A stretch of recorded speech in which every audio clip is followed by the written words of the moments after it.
V 19 rokoch ukázali, že sa v živote nestratia. Dvaja stredoškoláci z Levíc zhotovili terénne auto, s ktorým vyhrávajú súťaže. Auto na benzín je ich ročníkovou prácou, takže praktická časť maturity bude už iba formalita.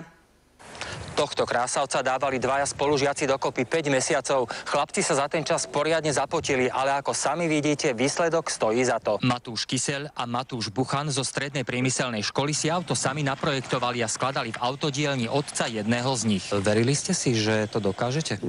Tak to bola naša prvorada vec, že musíme to dokončiť, že preto sme sa do toho vlastne pustili. Chceli sme zostrojiť niečo vlastné a zo prostriedkov, ktoré sme mali dostupné. Najťažšia bola tá technická realizácia, najmä čo sa týkalo úplnenia motora. Auto má 5 rýchlostných stupňov, motor zo Škodovky a kolesá z viacerých aut. Vozidlo váži do 500 kg, takže je ľahké a dosahuje vysokú rýchlosť. Odhad?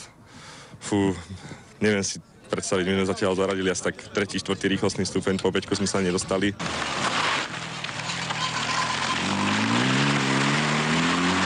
Adrenalín to je, hlavne z toho, že niekoho zrazím, ale tak brzdy to má dobre, ovládateľnosť tiež. Výroba auta stála študentov 1000 eur. Zarobili si predajom starého železa a minuli aj vlastné úspory.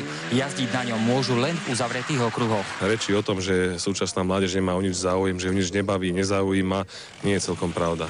Dôkazom je aj tento výrobok. Chlapci už teraz uvažujú o tom, že v blízkej budúcnosti zhotovia aj niečo väčšie a silnejšie ako toto terénne auto. Karol Mindák, televízia Mark.